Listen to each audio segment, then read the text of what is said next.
अस्सलाम वालेकुम जनाब। पुटफार न्यूज़ के जो दोस्त हमें देख रहे हैं, उम्मीद है जनाब आप खैरियत से होंगे। और आज हमारे साथ मौजूद होंगे जनाब यूके से, और इनका तल्लक है बिलाकर से, जनाब कमरान सफदर कियानी साहब। अस्सलाम वालेकुम जी कमरान भाई। वालेकुम अस्सलाम वरहमतुल्लाहि वबरकातुहू। कासम भाई क्या हाल है? खैरियत से हैं? जी अल्लाह का शुक्र, खैर खैरियत है। और सुनाए जनाब, आपको कैसा लग रहा है पुटफार न्यूज़ पर आके? माशाल्लाह जी, बड़ी मेहरबानी मलक साहब, बड़ी खुशी हुई कि आपने हमें ये मौका दिया और अपने जो एहसासात और जज्बात हैं वो अवाम तक पहुंचेंगे। बड़ी शुक्रिया, मेहरबानी सर। थैंक यू जी। सबसे पहले जो देख रहे हैं हमारे व्यूअर्स पुटफार न्यूज़ के, उनको अपने बारे में कमरान भाई बताएं आप, कि आपका बैकग्राउंड क्या है, और अपना तारफ जो है वो कराएं। इससे पहले मैं कमेंट्स में पढ़ता चलूं कि नदीम इसाक साहब जो है ना बिलाकर से, आपकी धरती जो है सोनी धरती बिलाकर, वहां से जनाब आपको उन्होंने कहा जी अस्सलाम वालेकुम, और मुझे भी इस्लाम का कहा है जी। कैसे हैं कासम भाई?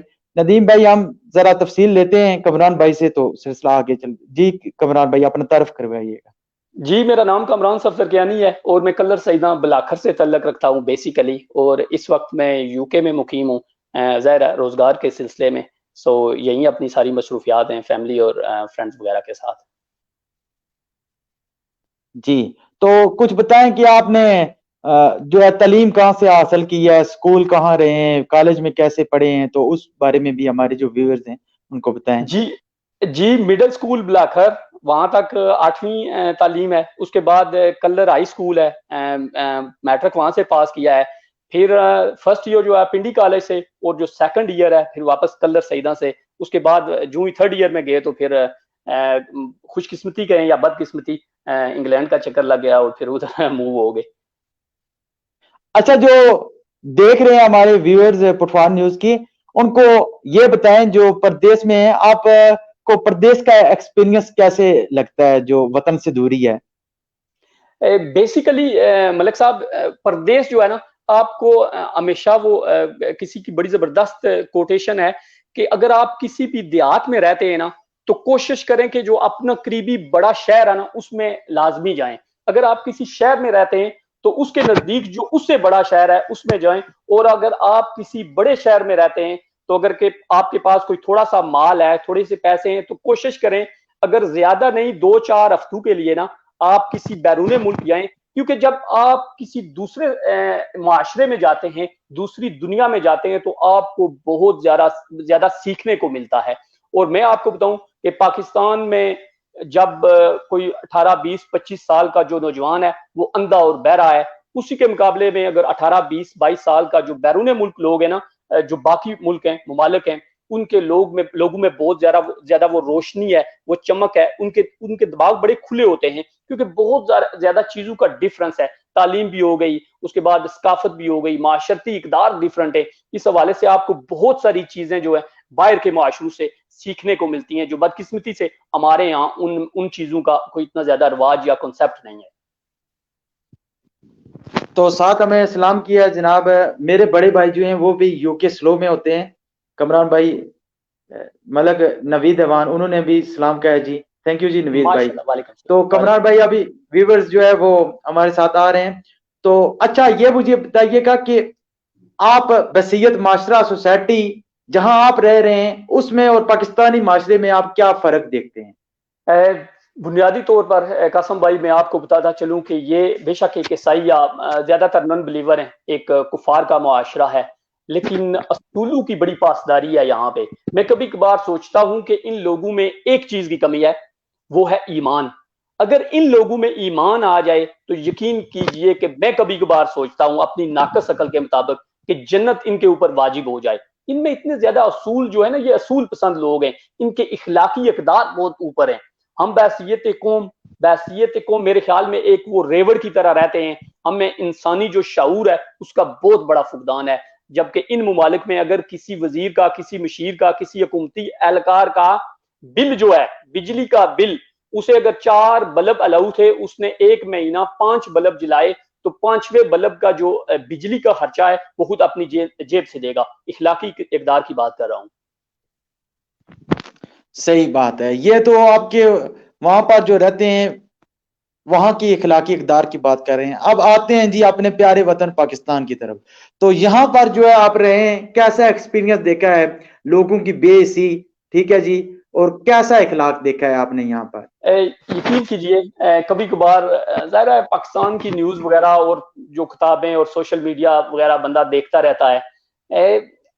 मैं सही सच बात बताऊं ना कि कभी कभार जब क्योंकि मेरा काम भी इधर पब्लिक डीलिंग के साथ है, हर रोज कई बंदों के साथ मिलना होता है, और ऐसा माहौल किसी कुछ अर्सा पहले क्रिएट हो गया था कि अगर मुझसे कोई पूछता ना कि आप कहाँ से हैं, बेशक मैं उसे बता देता कि फ्रॉम पाकिस्तान, लेकिन पाकिस्तान कहते हुए मुझे शर्म आती थी। तो ऐसे काम हमने किए पाकिस्तान में भी और यहाँ भी एज अ फॉरनर। हम की जो इखलाकी कदरें ना, यकीन कीजिए कि वो हमें रौंदती रहती हैं। और पाकिस्तान की तो बात ही ना आप करें, पाकिस्तान तो वैसे भी इखलाकी लिहाज से जो एथिक्स है ना पाकिस्तान में मैटर नहीं करते हैं। पाकिस्तान में यकीन कीजिए जो एथिक्स या इखलाकियात हैं ये मिडिल क्लास और लोअर मिडिल क्लास में डिस्कस होते हैं। जो एलीट क्लास है जो आपको या आपके मुल्क को चलाती है उसमें ये कोई मैटर नहीं करते हैं, वो उनकी जिंदगी जो है वो बस चलती रहती है। ये बात जो है नीचे लेवल पे डिस्कस होती है। जो एलीट क्लास है उसके उसमें एथिक्स की कोई वो जो है निशानी भी नहीं मिलती है आपको। इसी वजह से उनकी इस किरदार की गिरावट है, आपके बैसियत माशरा जो है आपको पूरी दुनिया में नंगा करती है। सो रियली सॉरी टू से पाकिस्तान में जो माशरती इकदार हैं, इखलाकी इकदार हैं, वो इंतहाई मैं कुछ और तो क्या कहूँ, बस बुरे हालात हैं। जी सही बात है जनाब। कमरान भाई आपको आवाज आ रही है मेरी? जी जी आ रही है बिल्कुल। वीडियो जो है वो एक तरफ रुक गई है ना, इसलिए वीडियो नहीं आ रही है। नहीं, आपकी आवाज तो मुझे बिल्कुल सही आ रही है, बिल्कुल ठीक ठाक। जी वीडियो की प्रॉब्लम हो गई है, वीडियो जो है वो रुक गई है। मैं दोबारा कोशिश करता हूँ, आपको दोबारा लाइन पर लेने की कोशिश करता हूँ, आप उधर से डिस्कनेक्ट करें।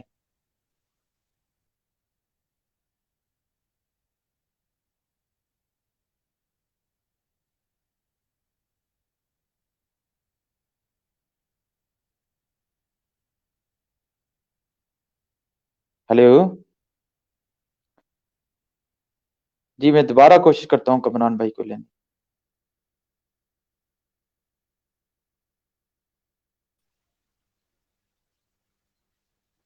जी कमरान भाई, आप आवाज आ रही है आपको मेरी?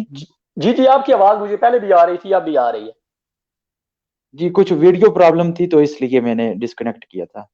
अच्छा। अच्छा, एक बात है, आप ये बताएं कि आपका जो यूके में जो आपके कंट्री है, वहां में आप जो इंसाफ की फरामी है उसको पाकिस्तान से अगर कंपेयर करें तो कैसे देखते हैं? देखिए इंसाफ के बारे में हजरत अली रदी अल्लाह ताला अन्हु का बड़ा मशहूर कौल है, आपने कई बार सुना होगा कि कोई भी मुआशरा जो है ना वो कुफर पे चल सकता है, लेकिन इंसाफ के बगैर जो है ना किसी मुआशरे की जिंदा रहना मुआशरे का वो बहुत मुश्किल हो जाता है, बल्कि नामुमकिन है। सो इंसाफ के हवाले से तो जाहिर है बहुत ज्यादा यहाँ पे कवानीन बनते हैं कि हर शख्स को, चाहे वो लोअर मिडिल क्लास का हो, मिडिल क्लास का हो और अपर क्लास का हो, इंसाफ की फरावानी में किसी किसी शख्स को भी ये एहसास ना हो कि वो पैसे कितने कमाता है, वो गरीब है या अमीर, वो पढ़ा लिखा है या अनपढ़ है, वो किसी सियासी जमात में है या अपोजिशन में है। सो इंसाफ की इस कदर फरावानी है यहाँ पे, और इंसाफ के असूल के लिए भी आपको कोई इतनी ज्यादा तको-दो नहीं करनी पड़ती है। कोई खास किस्म के इदारे हैं, अगर वहां तक आपकी रसाई हो गई, जो कि बहुत आसान है, और उसके बाद बाकी उनका काम है कि आपको इंसाफ आपके घर की दहलीज के ऊपर पहुंचाना। पाकिस्तान की अगर बात करें तो पाकिस्तान में तो इंसाफ नाम की कोई चीज नहीं है। पाकिस्तान में जो इंसाफ का निज़ाम है वो तो मेरे ख्याल में 150 साल पुराना है, और उसे अब उन्हें लेजिस्लेशन के जरिए उसमें कुछ तरमीम करनी चाहिए। अगर पाकिस्तान में इंसाफ का निज़ाम बेहतर हो जाए ना, अगर कोई भी हुकूमत पाकिस्तान के इंसाफ का निज़ाम बेहतर करने में कामयाब हो गई, तो यकीन कीजिए कि पाकिस्तान की तरक्की में उसने समझे कि आधा काम कर लिया। 50% काम जो है ना आपकी पूरी मुल्की जरूरियात का, आपके मुल्क के चलाने का, वो इंसाफ के ऊपर मबनी है। अगर आपके मुल्क की इंसाफ की दीवारें मजबूत होगी तो बाकी जितने इदारे हैं ना वो खुद ब खुद उस डोमेन में आकर काम करना शुरू कर देंगे। ये तो बात ठीक है, वो हजरत अली का कौल है ना जी कि कुफर की हुकूमत तो चल सकती है मगर नाइंसाफी की नहीं। तो आपके जो यूके के एक्स प्राइम मिनिस्टर हैं चर्चिल, उन्होंने कहा था दूसरी जंग अजीम में अगर अदालतें इंसाफ कर रही हैं तो फतह हमारी ही है। क्या ख्याल है जी? बिल्कुल ऐसा ही है, बिल्कुल ऐसा ही है। इसमें देखिए, इंसाफ से वो माशरती जो इकदार हैं, जो माशरती बराबरी है, मुझे एक वाकया याद आ गया है। मेरे ख्याल में वो यहाँ का प्राइम मिनिस्टर था गोल्डन ब्राउन, अगर मैं गलत नहीं हूँ। तो वो किसी फौजी जी तकरीब में जा रहा था ना, सुबह सुबह कोई 7-8 बजे फौजी तकरीब थी। वो रास्ते में किसी जो होती है ना पाकिस्तान की सर्विस वगैरह होती है मोटरवेज पे, मोटरवेज पे किसी सर्विस पे रुका, उसने काफी लेनी थी, तो वो काफी जल्दी में था। वो जो काफी शॉप पे पहुंचा तो काफी शॉप में 3-4 बंदे ना, गोरियों गोरे, वो उधर खड़े हुए थे काफी लेने के लिए। उन्हें एक सर्व कर रही थी, वो एक काली थी, स्याह फाम औरत थी। उसको जाहिर साहब प्राइम मिनिस्टर है, प्राइम मिनिस्टर के ज़ाहिर प्रोटोकॉल्स होते हैं, प्राइम मिनिस्टर को आगे आज़ार किस्म के मामलात होते हैं, और वो फौजी तकरीब बहुत जरूरी थी जहां वो शिरकत करने के लिए जा रहा था। उसने उन 4-5 लोगों को कट किया, उन्हें क्रॉस करने की कोशिश की, और काउंटर पे जाके उसे पैसे पे करने लगा, 2-3 पाउंड या 4 पाउंड की, जो काफी थी। अच्छा, वो जो स्याह फाम थी, जो औरत थी काउंटर पे, उसे नहीं पता चला कि ये कौन है। उसने कहा, तेरी इतनी जुर्रत कैसे हुई कि तू 4 बंदूक को क्रॉस करके मुझे पैसे देने के लिए आ गया है, कि इन्होंने काम पे नहीं जाना? उसने बोला, कोई मुझे बहुत जरूरी है। उसने कहा, नहीं, ये लोग भी काम पे जा रहे हैं, मोटर वे पे हैं, जाहिर है किसी काम के सिलसिले में घर से निकले हैं। तो तू, फिर उसने बताया कि मैं प्राइम मिनिस्टर हूं इस मुल्क का, गोल्डन ब्राउन मेरा नाम है, और मैं जल्दी में। जब उसने प्राइम मिनिस्टर कहा ना, तो यकीन कीजिए कि उस काउंटर वाली लेडी ने अपने जूते नहीं उठाए उसे मारने के लिए, लेकिन इसके अलावा उसने कोई कसर नहीं छोड़ी। उसने कहा, तू मेरे मुल्क का प्राइम मिनिस्टर हो के इतनी नीची हरकत करता है कि अपनी आवाम को क्रॉस करने की कोशिश करता है, उनके 4-5-7 मिनट जाया करने लगा है। और फिर ये बात सुनने के बाद वो दोबारा अपनी उस लाइन में आया, 5-4 बंदे सर्व हुए, उसके बाद उसने अपना वो पे किया और उस औरत से माजरत की, उससे सॉरी बोला कि मुझसे गलती हो गई, एज अ प्राइम मिनिस्टर मुझे ये काम नहीं करना चाहिए था।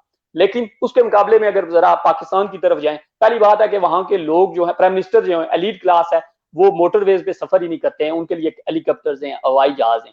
उसके बाद अगर वो खुदा न खास्ता मोटरवेज पे जाते भी हैं, तो आपको किसी दुकान के जाने से पहले 5-7 किलोमीटर बाद नाका लगता है, वहां पता नहीं कौन सी फोर्सेज होती हैं, और लोगों को वैसे ही पता चल जाता है कि यहाँ कोई प्राइम मिनिस्टर या कोई एलीट क्लास आई है। सो ये डिफरेंस है, जहां ये लोग इस तरह आवाम में फिरते हैं या रहते हैं। और याद रखिएगा, ये कोई पाकिस्तान से नीचे वाला मुल्क तो नहीं है ना, कि मेरे ख्याल में चौथे या 5वें नंबर पे दुनिया की इकोनॉमी है, इसकी सबसे बड़ी इकोनॉमीज में से एक है। यूके का प्राइम मिनिस्टर जी है, जी अभी भी बिल्कुल।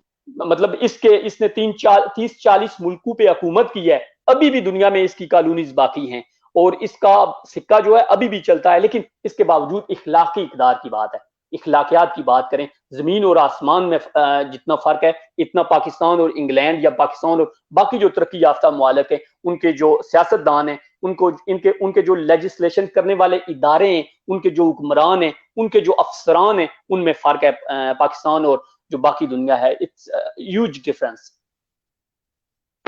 जी ये सही बात कह रहे हैं आप।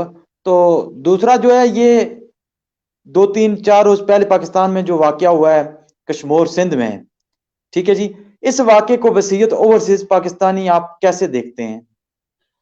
देखिए, पाकिस्तान में ये कोई पहला वाकया नहीं है, इससे पहले बेशुमार इस जैसे वाकयात उस पाक धरती में रुनुमा हो चुके हैं। बदकिस्मती है हमें हमें ये बताते हुए या कहते हुए, मेरे लिए तो ये बाइस शर्म है। मेरा सर शर्म से झुक जाता है कि जिस मुआशरे में इस सदी में भी, 21वीं सदी मतलब 2020 में भी इस किस्म के वाकयात रुनुमा हो रहे हैं, और उस मुआशरे की हैसियत आप, मैं कभी कभार सोचता हूं कि जब हम मतलब कहते हैं कि बड़ा अजीम मुल्क है, बड़े अजीम लोग हैं, बड़ी जबरदस्त कौम है, बड़े जबरदस्त फलां फलां इदारे हैं, मतलब कहाँ पे वो नजर आना चाहिए ना। वो कहते हैं कि वो जो दिखता है वो बिकता है, नजर कुछ नहीं आ रहा है, हम वो सिर्फ माइंड में इमेजिन करते हैं। सो उसके लिए तो कोई शर्त नहीं है, आप कर सकते हैं। लेकिन वो बहुत बुरा वाकया था। लेकिन उसके साथ जो वो पुलिस कांस्टेबल था, उसकी जो हिम्मत है, उसने जिस तरह अपनी एक जवान बच्ची को इस पूरे सिनेरियो में दाखिल किया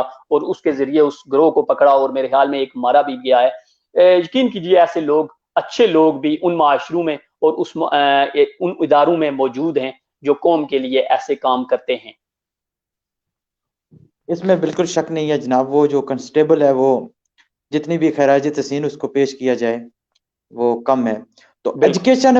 एजुकेशन सेक्टर के लिहाज से मैं बात करना चाहूंगा कि आप यूके में देखते हैं जी, एजुकेशन के हवाले से वहां की एजुकेशन और यहाँ की एजुकेशन में क्या डिफरेंस है। एक दूसरी बात ये कि यूके में क्या अमीर के लिए भी एक निसाब है और गरीब के लिए, या जिस तरह पाकिस्तान में है कि गरीब के लिए जो है वो गवर्नमेंट स्कूल है और अमीर के लिए दीगर जो है वो स्कूल है, इस तरह का कोई डिफरेंस है? देखिए, यूके में जो बेसिकली है ना वो रियासत के स्कूल हैं। रियासत जो एजुकेशन सिस्टम है वो रियासत के अंडर है। रियासत बेसिकली उनको मेरे ख्याल में मैट्रिक तक जो है वो सब के लिए तालीम बराबर है और फ्री है। लेकिन इसके बावजूद कुछ स्कूल जो हैं वो ग्रामर स्कूल उन्हें कहते हैं, वो प्राइवेट भी हैं और उनकी अच्छी खासी जो है फीसें हैं, लेकिन उनमें जो आम बंदा है वो अफोर्ड नहीं करता, वो बहुत महंगे हैं पाकिस्तान के स्कूलों की तरह। लेकिन वो बेसिक जो है उनमें वाकई वो बताई जाती है। लेकिन आम आवाम जो है वो स्कूल जो है प्राइवेट वाले, उसमें बहुत कम जो लोग हैं जो बहुत लीड क्लास है वही पढ़ते हैं। लेकिन आम रूटीन में रियासत के स्कूल हैं, वो पूरे उस स्कूल में अमीर के लिए या गरीब के लिए कोई डिफरेंस नहीं है। उनका एक सिलेबस है, उनकी एक टाइमिंग है, उनको एक किस्म का खाना मिलता है और उनको एक किस्म की एजुकेशन मिलती है। यूके का जो निज़ाम है, याद रखिएगा, जो तालीमी निज़ाम होता है ना, बेसिकली ये आपके मुल्क की रीढ़ की हड्डी है। तालीम के बलबूते पर आप अपना जो मुल्क है या अपनी जात का भी लोहा जो है वो दुनिया में मनवाते हैं। हर मुल्क में इसी तरह होता है। जो यहाँ का सबसे बड़ा फायदा है स्टेट की तालीम है, मुफ्त है, सो हर बंदा जो है वो हासिल करता है। और कुछ ऐसी कानून साजी इन लोगों ने की हुई है कि बच्चे को आपने हर हालत में स्कूल भेजना है, उसकी वो खास किस्म की जो क्वालिफिकेशन है वो होनी चाहिए और वो होती है। तो तालीमी निज़ाम के बारे में, अगर पाकिस्तान का तालीमी निज़ाम बेसिकली बहुत यहाँ से डिफरेंस है। वहां हम तालीम हासिल नहीं करते हैं, वहां सिर्फ वो डिग्रियों का बोझ होता है।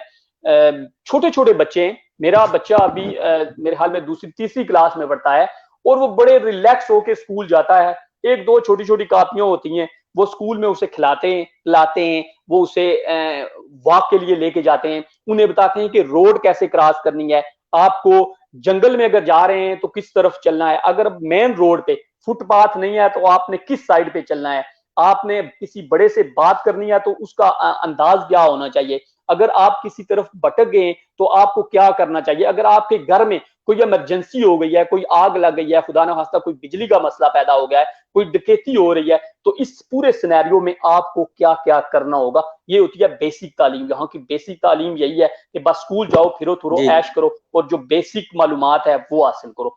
जबकि पाकिस्तान में तो जो दूसरी या तीसरी क्लास में बच्चा पढ़ता है उसके पीछे तो वो गधा जो है उसके ऊपर वो लोड लादा जाता है, वो उसके पीछे होता है 8, 10, 12 किलो उसके। तो मैं पाकिस्तान की एक रिसर्च पढ़ रहा था कुछ अर्सा पहले कि पाकिस्तान में उन्होंने एक खास परसेंटेज बताई है बच्चों की जो पहली क्लास से कोई 7वीं 8वीं क्लास तक है, उनकी रीढ़ की जो हड्डी है वो बेंड हो गई है स्कूल के बैग्स की वजह से। जी जी। तो अंदाजा कीजिए कि कितना बड़ा डिफरेंस है। सो पाकिस्तानी जो स्कूल का निज़ाम है बेसिकली ये एक माफिया है। वो आजकल तालीम, चूंकि पाकिस्तान में एक सदका जारिया नहीं है बल्कि कारोबार है, और याद रखिएगा कारोबार हमेशा पैसे कमाने के लिए होता है। तालीम पाकिस्तान की पैसे कमाने के लिए है। वो नोट बना रहे हैं और बस आवाम को यरगमाल बनाया हुआ है उन्होंने। सही बात है, ये ठीक कह रहे हैं। अब एक सवाल मैं करना चाहूंगा कमरान भाई के, जो गुस्ताखाना खाके फ्रांस ने शाया किए हैं, तो इस हवाले से आप कुछ बताइएगा कि ओवरसीज पाकिस्तानी होने की हैसियत से आपका दिल कितना दुखता है और वहाँ गैर मुस्लिम कंट्री में आप क्या फील करते हैं? देखिए, फ्रांस की जो तारीख है ना, वो अगर आप पढ़ें तो वो बड़ी भयानक है। इस पूरे यूरोप ने ये जितना पूरे यूरोप का खिता है ना, फ्रांस या फ्रांसी जो लोग हैं ना, सबसे ज्यादा तअस्सुब पसंद हैं। वो रेसिस्ट हैं सबसे ज्यादा इन सारी कौमों में। वो ऐसे वाकयात जो वक्तन फवक्तन करते रहते हैं, और इसमें जो एज अ फॉरनर नहीं बल्कि ऐसा एज अ पाकिस्तानी भी नहीं, मुसलमान जहां भी है उसे अपने नबी से जो है ना मोहब्बत है और अकीदत है। और जहां मर्जी आप रह रहे हैं दुनिया के किसी कोने में भी, अगर आपके और मेरे नबी के खिलाफ कोई शख्स या कोई इदारा या कोई मुल्क ऐसी गंदी हरकत करता है तो यकीन कीजिए कि दिल को बड़ी तकलीफ पहुंचती है, जज्बात मजरू होते हैं। ये याद रखिएगा, ये जो है ना, ये जो आजादी इज़ारे राय जिसे कहते हैं, ये नहीं है। आजादी इज़ारे राय की एक लिमिट्स है। इस यूके में आजादी इज़ारे राय बहुत ज्यादा है, लेकिन ये अपने उसे मकासद के लिए इस्तेमाल करते हैं। इन्होंने उसकी एक बाउंड लगाई हुई है, मतलब एक उन्होंने बॉर्डर लगाया हुआ है, उससे बाहर आप बात नहीं कर सकते। मसलन यहाँ की क्वीन के बारे में आप कोई ऐसा अल्फाज नहीं इस्तेमाल कर सकते जो उसके शायाने शान ना हो। यहाँ जो बाकी यहूदी हैं उनके खिलाफ आप कोई ऐसी बात नहीं कर सकते जो उनको हर्ट करती हो। बाकायदा कानून साजी है। यहाँ यूके का जो ज्यादातर कानून है वो अमूमन वर्बली होते हैं, एथिक्स और इखलाक की बुनियाद पे चलते हैं। इनकी किताबों में वो कोई इतना ज्यादा बड़ी बड़ी जो पाकिस्तान की मोटी मोटी किताबें हैं कानून की, उसकी तरह की नहीं है। ये वर्बली और इखलाक के बलबूते पे अपने जो कानून साजी करते हैं। सो अगर इन लोगों की बारे में, अपने मुल्क के इन अजीम लोगों के बारे में ये मुल्क कानून साजी कर सकता है, तो अगर उन्हें कोई ऐसा बुरा भला कहे तो उसके ऊपर पूरी एक अदालती कार्रवाई होती है, लोगों को जेल में डाला जाता है, उनके ऊपर जुर्माने किए जाते हैं। तो इस हद में रहते हुए अगर कोई मुल्क मेरे और आपके नबी के खिलाफ ऐसी गंदी हरकत करे तो यकीनन वो बाइस शर्म भी है। उसके ऊपर कंडमनेशन तो खैर सारी दुनिया करती है, लेकिन इसका एक बेहतरीन हल है। याद रखिए, इस वक्त जो मेरा स्टांस है ना वो बड़ा डिफरेंट है। आप अगर किसी को टैकल करना चाहते हैं ना, आप अगर दुनिया का मुकाबला करना चाहते हैं, आपको एटम बम की जरूरत नहीं है फिलहाल। आपके पास पैसा होना चाहिए। पैसे के साथ आप बहुत सारी ऐसी चीजें खरीद सकते हैं जिससे आप थोड़ा सा कंफर्ट फील करें। पैसे के लिए आपको कारोबार की जरूरत होती है, और जब तक आपके मुल्क में, आपके लोगों में कारोबार का शऊर नहीं है कि कारोबार करें और पैसा बनाएं। याद रखिएगा, इस वक्त पूरी दुनिया में इकोनॉमी की जंग है। पैसे बनाएं। जब आप माली लिहाज से तगड़े होंगे, आपके खिलाफ या आपके किसी चाहने वाले के खिलाफ कोई बंदा इतनी गंदी हरकत नहीं कर सकेगा। इसमें तो बिल्कुल शक नहीं है। अब हम थोड़ा सा बात करेंगे मुल्क के हवाले से। आज DGISPR की और वजीर खारजा की आपने ब्रीफिंग सुनी होगी कि इंडिया ने जो है ना वो बॉर्डर पर जो है वो शेलिंग भी तेज कर दी है।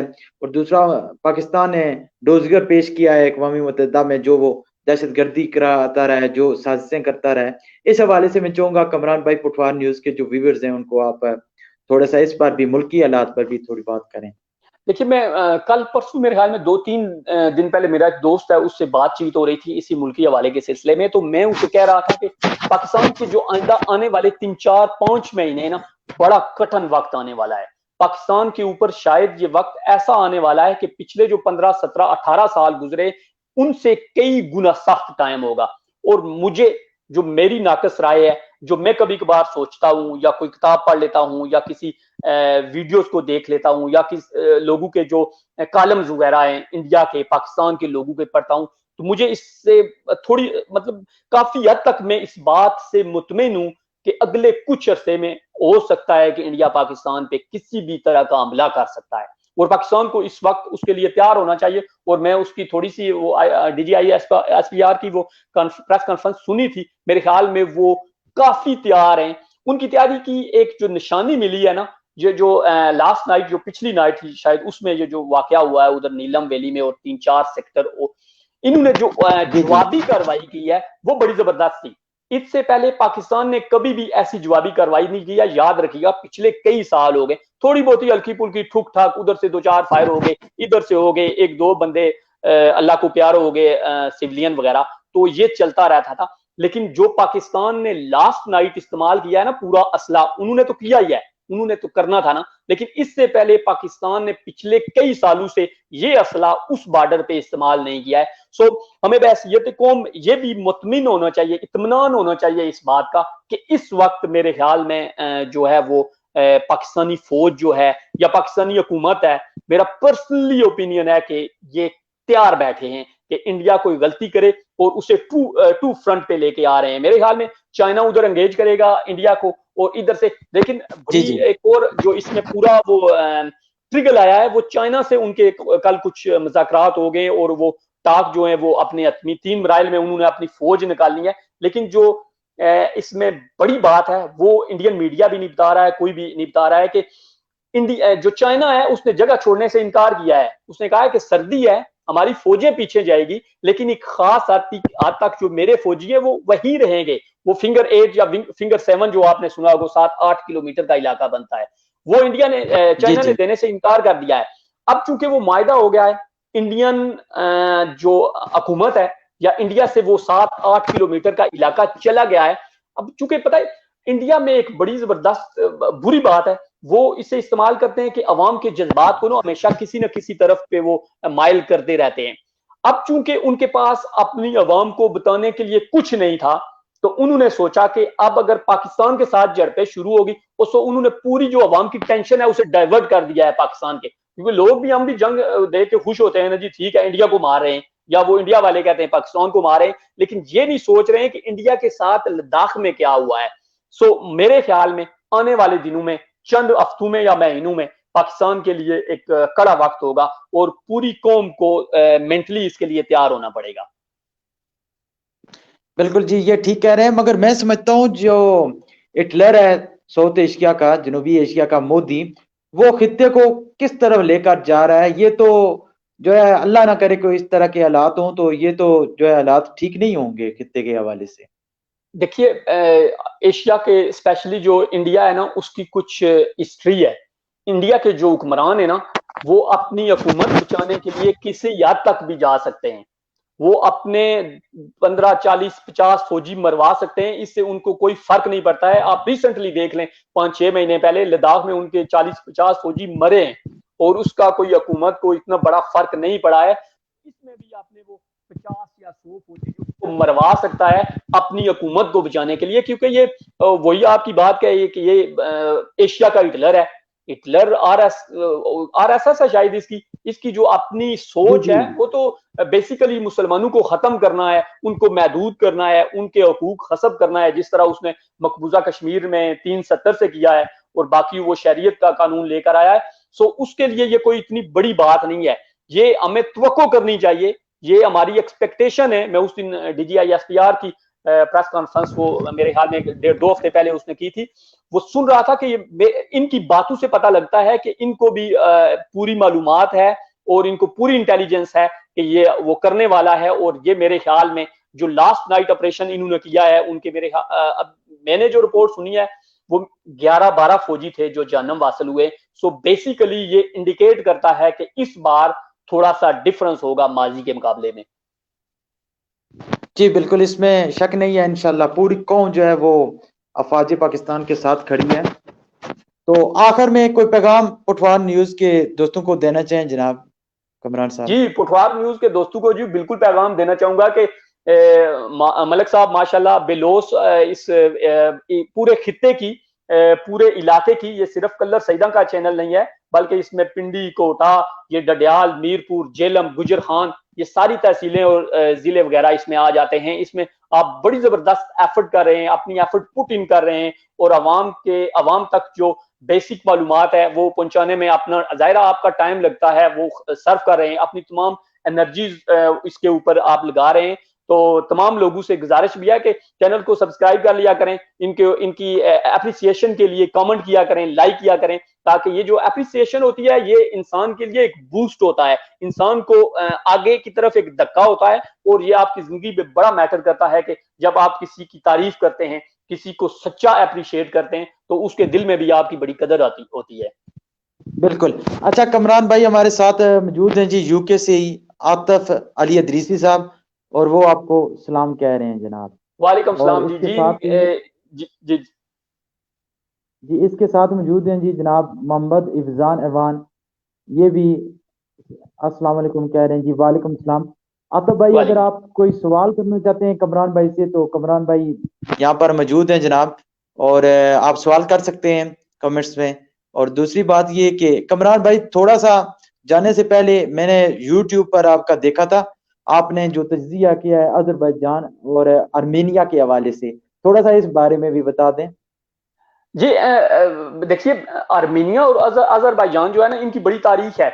ये 1918 से जो है ना, ये सोवियत यूनियन का एक हिस्सा था बड़े अरसे से। और जब 1990-91 में जब सोवियत यूनियन का इनखला हुआ, उससे बहुत सारे मुसलमान मुल्क निकले, तो उसमें से 91 में जो है अजरबैजान निकला। अजरबैजान के साथ एक कट्टर, याद रखिएगा, ये जो आर्मीनिया है ना, ये कट्टर ईसाई मुल्क है। जो बेसिक ईसाइयत है ना, जो पुरानी ईसाइयत है, ये आर्मीनिया वो मुल्क है, इसीलिए जो फ्रांस है उसे सपोर्ट करता है और बाकी दुनिया भी जो ईसाई मुल्क हैं उसे सपोर्ट करते हैं। ये जो आर्मीनिया है, ये बुनियादी तौर पे टर्किश नस्ल के लोग हैं, इसलिए तुर्कों के साथ भी उनका बड़ा रूहानी और जिस्मानी तल्लुक है, और जिस तरह तुर्की ने उनको बैकअप किया है, ये एक बड़ी जबरदस्त मिसाल है। और इनके 1993 में इनके साथ आपस में कोई क्लैश हुए थे, और उसमें तकरीबन 30,000 जो है वो लोग मारे गए थे, अपनी जान से गए थे। लेकिन ये काराबाग का इलाका जो है वो उन्होंने उस वक्त हासिल नहीं कर सकते। याद रखिएगा, जो अजरबैजान है ना, उसने अगले 30 साल बड़ी जबरदस्त जो है ना फौजी हिकमत अमली से अपने मुल्क को तैयार किया है। मैं उस दिन उनकी वो एक छोटी सी रिसर्च पढ़ रहा था, शायद 2008 या 9 की है। 2008 या 9 में ये अजरबैजान मुल्क है, दुनिया के जो टॉप तरक्की करने वाले मुल्क है उनकी फहरिस्त में था, और उनकी जो अब जो रेशो है तालीम का, वो 98 पॉइंट समथिंग है। तो उन्होंने इन मैदानों में किस तरह तरक्की की है, और अपने आप को इन जदीद तकाजों के मुताबिक अपने आप को इक्विपमेंट जो है वो मुहैया कर सकते थे, वो की है। उन्होंने अपनी मैशत यानी इकोनॉमी को बेहतर किया, पैसा बनाया। बेसिकली उन्होंने अपने मुल्क के लिए पैसा बनाया, क्योंकि उनको मालूम था कि दुनिया ने, अक़वाम मुत्तहिदा ने हमें काराबाग का इलाका लेकर नहीं देना था। और ऐसा ही है, पता नहीं कितनी करारदादें अक़वाम मुत्तहिदा में पड़ी हैं, वो कहते हैं आपका इलाका है, आपका ही इलाका है, लेकिन हम आपकी मदद करने के लिए तैयार नहीं। ये प्रॉब्लम यहाँ है। वो उसकी बड़ी जबरदस्त इल्हाम अलियेव, शायद वजीर आज़म है अजरबैजान का, उसने बड़ी जबरदस्त स्टेटमेंट दिया कि मैं 30 साल से आपके दर के ऊपर नॉक कर रहा हूं, आप मानते हैं कि यह आपका इलाका है, फिर अब क्यों शोर कर रहे हैं? जब हमने स्टैंड ले लिया है, जब हमने ताकत की बुनियाद पे ये इलाका हासिल करने का सोच लिया है, तो फिर दुनिया को कोई हक नहीं पहुंचता। और यकीन कीजिए, बड़ी जबरदस्त अजरबैजान ने बड़ी कामयाबी, और ये बेसिकली कामयाबी जो है अजरबैजान की नहीं है, ये भी याद रखिएगा, ये कामयाबी तुर्की की है। तुर्की ने दुनिया को ये दिखाया है, दुनिया को ये पैगाम दिया है कि उसके पास अब कितनी ताकत आ चुकी है, और अगले 2-3 सालों में तुर्की क्या बनने जा रहा है। ये दुनिया के लिए एक बड़ा खुला चैलेंज है, दुनिया के लिए एक बड़ी जबरदस्त एक क्या उन्होंने अपॉर्चुनिटी मुहैया मेरे ख्याल में तुर्की ने की है कि अब मेरे खिलाफ खुल के सामने आओ। और याद रखिएगा मलिक साहब, मैं आपको बता रहा हूं कि अगले चंद महीने और चंद साल, 2-3 साल तुर्की के लिए भी बड़े खतरनाक है, क्योंकि जिस तरह तुर्की के सदर तैयब उर्दगान इस्लामी दुनिया में और पूरी दुनिया में अपने मौकफ को लेकर उभर रहे हैं, ये दुश्मन की आंखों में बड़े चुभते हैं। और आपको पता है कि हम मुसलमानों पर दुश्मन किस तरह से वार करता है। हमारा दुश्मन बड़ा मकार है, बड़ा चालाक है, उसके पास दुनिया की तेज तरीन टेक्नोलॉजी है जो बदकिस्मती से हमारे पास नहीं है। सो इस हवाले से जो तुर्की का किरदार है उसको बड़ा, मैं बेसिकली तुर्की के किरदार को खराज तहसीन पेश करता हूं, और जिस तरह जो अजरबैजान की क़ियादत थी। अच्छा, इस पूरे सिनेरियो में आपने देखा होगा कि अजरबैजान की कोई अपोजिशन नजर नहीं आई है। अजरबैजान के हर इदारे, हर अपोजिशन और हर सियासतदान की एक बाकायदा ड्यूटी थी जो हर रोज वो इंजाम देते थे। मतलब अजरबैजान का जो वजीर आजम है, अली, क्या नाम है उसका, अली एफ, वो हर रोज सुबह एक इंटरनेशनल जरीदे को इंटरव्यू देता था। अपने जो तहफ़्ज़ात थे, अपनी जो पिछले दिन की पूरी कार्रवाई थी, जो आर्मेनिया उसके साथ कर रहा था, हर रोज वो एक इंटरनेशनल जरीदे को इंटरव्यू देता था। और जितनी बाकी सियासी जमातें थी, उनकी ड्यूटी थी कि आपने फलां चैनल पे, फलां दुनिया के चैनल पे फलां बयान देना है, ताकि कहीं बाहर से ये तस्वर ना आए कि ये बटे हुए हैं। याद रखिएगा, आप तबाह तभी होते हैं जब आप आपस में बटते हैं। जब इकट्ठे रहते हैं तो आपकी कामयाबी, आपकी कमरानी जो है, सक्सेस आपके कदम चूमती है। और जब आप बट जाते हैं तो फिर तबाह, बर्बाद और खुआर हो जाते हैं। और इसका बुनियाद जो रिसेंट मुजाहरा है, आपने अजरबैजान में देखा है कि उसने एक मुत्तहिद होकर एक इतने जबरदस्त तरीके से उस जंग को प्लान किया, और वो पिछले 10 साल से इस जंग को प्लान कर रहे हैं। ये कोई इस वक्त आर्मीनिया की तरफ से नहीं हुआ कि आर्मीनिया ने उनके ऊपर चढ़ाई की, तो ये तो कहने की बातें हैं, लेकिन उन्होंने बाकायदा सोच के तहत, देखिए टाइमिंग बड़ी जबरदस्त है, उन्होंने टाइमिंग उस वक्त चुनी है कि पूरी दुनिया कोरोना में डूबी हुई है, हर मुल्क की इकोनॉमी डाउन है, और खास तौर पर अमेरिका, उसमें कोरोना ने तबाही कर दिया है, और साथ ही उनके इलेक्शन है, और इलेक्शन में जो हाल कर रहा है ट्रंप, वो आपके सामने है। और अमेरिका जब तक खुल के किसी मुल्क के साथ नहीं आ सकता, तब तक उनके लिए अपॉर्चुनिटी है। और फिर तुर्की ने उस टाइम को गेन किया, और तुर्की ने एंगेज किया रशिया को। आपने कुछ नहीं कहना, रशिया बड़ा जबरदस्त फौजी पार्टनर है, और उसके फौजी अड्डे हैं आर्मेनिया में, लेकिन उसके बावजूद उसने अपना मुंह बंद रखा।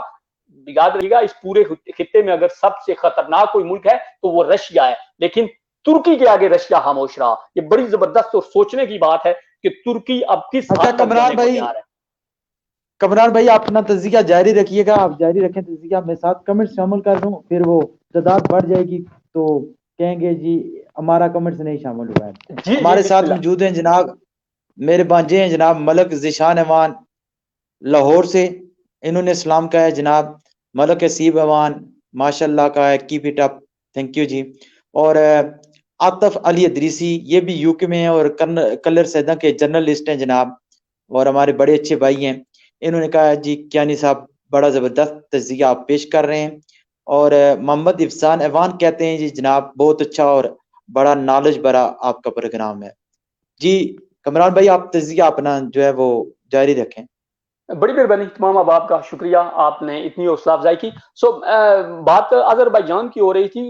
इसी तरह पाकिस्तान को भी अगले 10 सालों के लिए एक अपना जो है मिशन, जो प्लान है ना, वो वाजे करना पड़ेगा कि जब तक आपकी इकोनॉमी स्टेबल नहीं हो सकती, वो कश्मीर आपको प्लेट में नहीं देने वाले हैं, आपको अजरबैजान बनना पड़ेगा। और अजरबैजान इतना सारा मुल्क है, अगर उसने काराबाह का इलाका फतेह कर लिया है, तो पाकिस्तान तो अल्लाह की मेहरबानी से एक एटमी ताकत है, 22 करोड़ की आवाम है, 60% के लगभग जवान लोग हैं, तो ये तो उस धरती के बासी हैं कि ये तो खंजरों और टोकों और दस्तों और लकड़ियों से लड़ने वाले हैं। इस वक्त तो हमारे पास बहुत सारे जदीद हथियार हैं।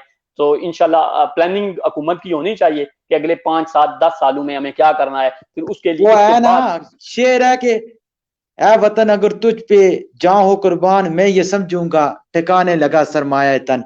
तो हमारे साथ सवाल किया जनाब आतफ अली अदरीसी साहब, सवाल कर रहे हैं यूके से, आपकी कंट्री से जनाब। वो कहते हैं जनाब कियानी साहब हमें ये बताइएगा कि इंटरनेशनल न्यूज़पेपर में मैंने पढ़ा है कि पाकिस्तान ने F-16 और JF-17 थंडर तैयारे जो है वो अजरबैजान को दिए हैं, इसमें कितनी हकीकत है जनाब?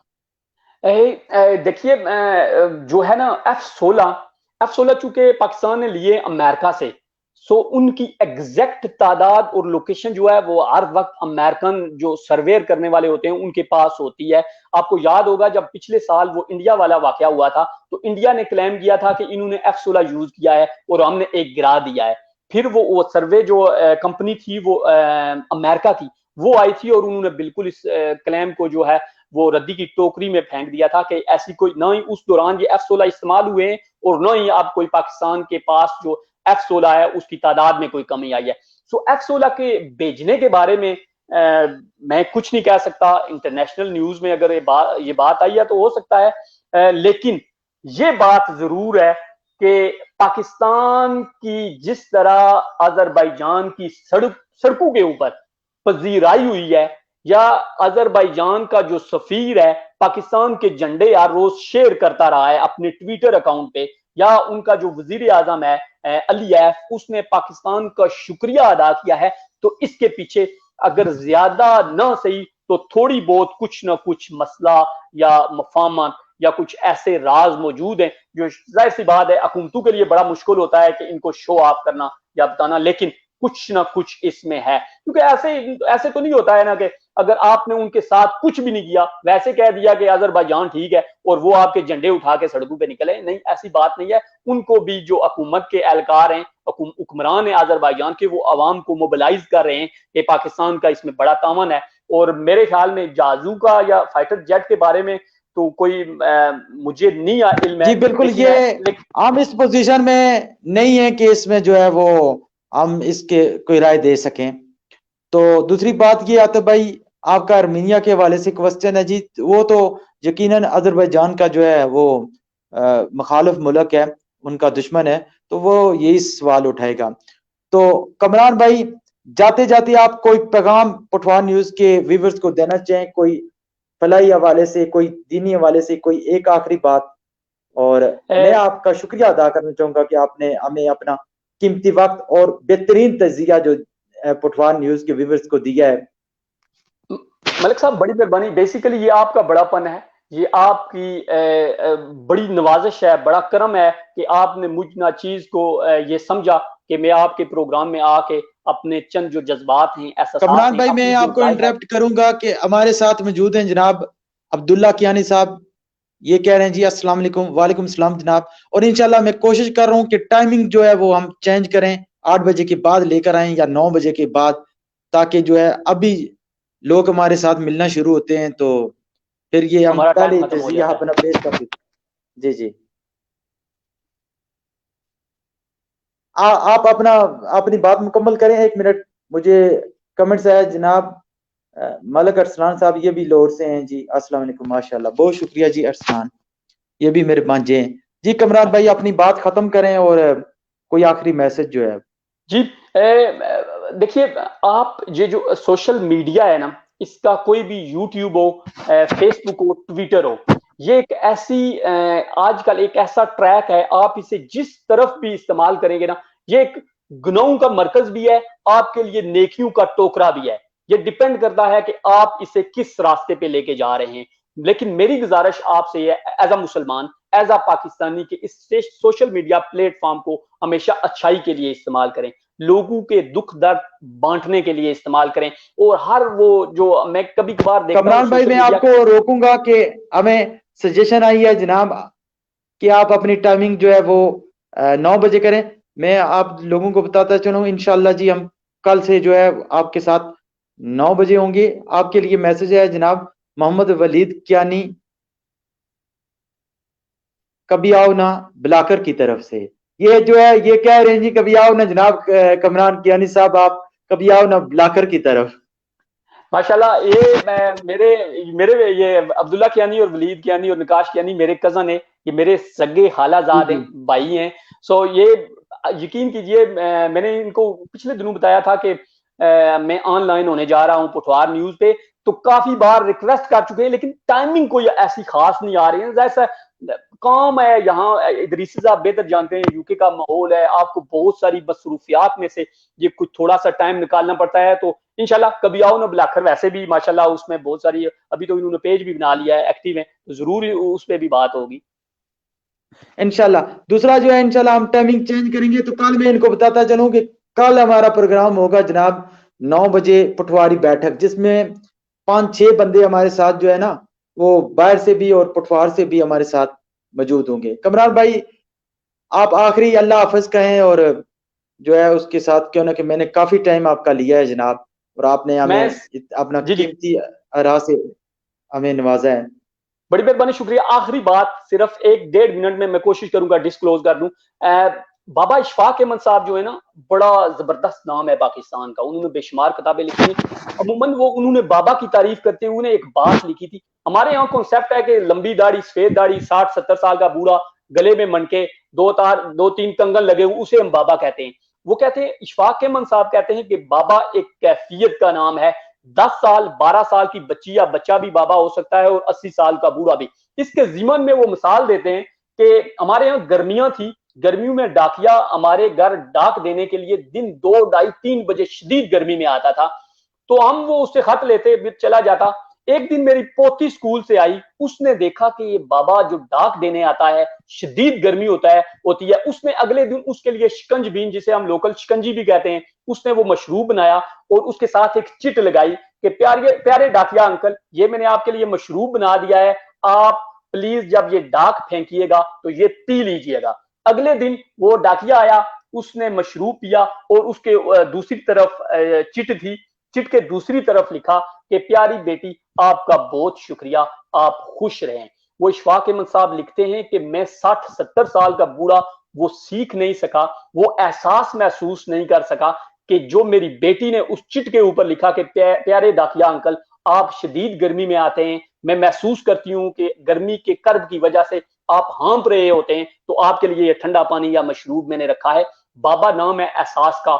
आप जिस मर्जी उम्र में हूं, आपको बाबा होना चाहिए, लोगों के लिए एहसास पैदा करना चाहिए।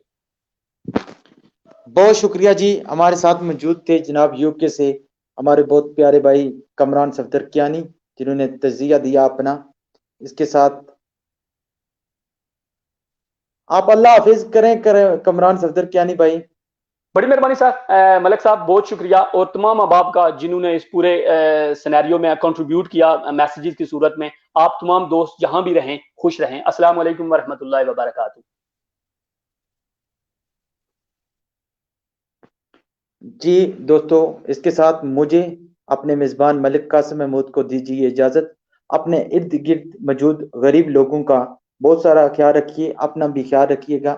जिंदगी ने और सांसों ने वफा की। तो कल इंशाल्लाह प्रोग्राम होगा पटवारी बैठक, उसमें आपके साथ हाजिर होंगे। तब तक के लिए इजाज़त दीजिए। अल्लाह हाफिज।